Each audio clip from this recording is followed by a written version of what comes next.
गुडघेदुखी, मानदुखी, कंबरदुखी, पाठदुखी, दुखण्याचे सगळे प्रॉब्लेम्स नो प्रॉब्लेम्स, कारण आता आहे आपल्याकडे सुपरफूड शेवग्याच्या शेंगा म्हणजेच मोरिंगा। शेवग्याच्या शेंगा धुवून घेतल्या, लांब लांब तुकडे केले, कुकरमध्ये पुरेसं पाणी घातलं, त्यात 2 कळ्या लसूण आणि अर्धी मिरची हे सगळं वाफवून घेतलं।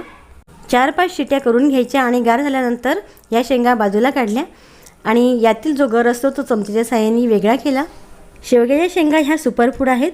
दुधापेक्षा यामध्ये 17 पट जास्त कॅल्शियम, पालकापेक्षा 25 पट जास्त आयर्न, अंड्यापेक्षा 30 पट जास्त मॅग्नेशियम, केळीपेक्षा 15 पट जास्त पोटॅशियम, संत्रीपेक्षा 7 पट जास्त व्हिटॅमिन सी आणि शेंगदाण्यापेक्षा 50 पट जास्त व्हिटॅमिन बी असतं।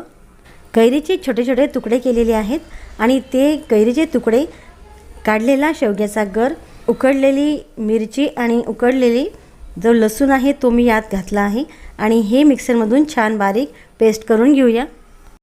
कढई तापवली, त्यामध्ये 2 चमचे तूप घातलं, त्यामध्ये जिरं आणि मोहरीची फोडणी केली आणि त्यामध्ये आपण बारीक पेस्ट केलेली मोरिंगाची जी पेस्ट आहे ती घातली। यामध्ये शेंगा उकडलेलं जे पाणी होतं ते सुद्धा यातच घातलं। आपल्याला हवं तितकी कन्सिस्टन्सी यामध्ये करून घ्यायची, थोडंसं पाणी घालून याची पातळसर कन्सिस्टन्सी करून घेतली। लहान मुलांच्या उंची वाढीसाठी, वजन वाढीसाठी आणि मेंदूच्या कंप्लीट डेव्हलपमेंटसाठी शेवगा अतिशय उत्तम आहे। यामध्ये चवीपुरतं जिरेपूड, मिरेपूड, चाट मसाला, काळा मीठ घातलं आणि साधं मीठसुद्धा घालायचं आहे। टेस्टी बनवण्यासाठी जर तुमच्याकडे चाट मसाला नसेल तर तुम्ही आमचूर पावडर किंवा लिंबूसुद्धा घालू शकता। शेवग्यातील कॅल्शियममुळे हाडं, दात मजबूत होतात। गुडघेदुखी, पाठदुखी, मानदुखी, कंबरदुखी हे नष्ट होतात। तुम्हाला हवं असेल तर तुम्ही यामध्ये शिजवलेली मूग डाळ, टोमॅटो, कांदासुद्धा घालू शकता। बारीक चिरलेली मी यात कोथिंबीर घातली आणि माझ्याकडे आंबट गोड अशी कैरी कापलेली आहे तीसुद्धा मी यामध्ये घातली, यामुळे याची चव अगदी भन्नाट लागेल।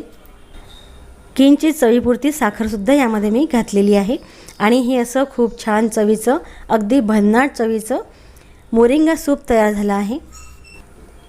मोरिंगा सूप तयार करताना याच पद्धतीने करा, यामुळे हे सूप खायला अगदी चविष्ट लागेल आणि लहान मुलं, म्हातारे लोक आणि सर्वजण अगदी चवीने चविष्ट असे सूप नक्कीच खातील। पिऊन खा किंवा खाऊन प्या, दोन्ही प्रकारे हे सूप अगदी उत्तमच आहे। करून बघा, हे चविष्ट सूप तुम्हाला नक्कीच आवडेल।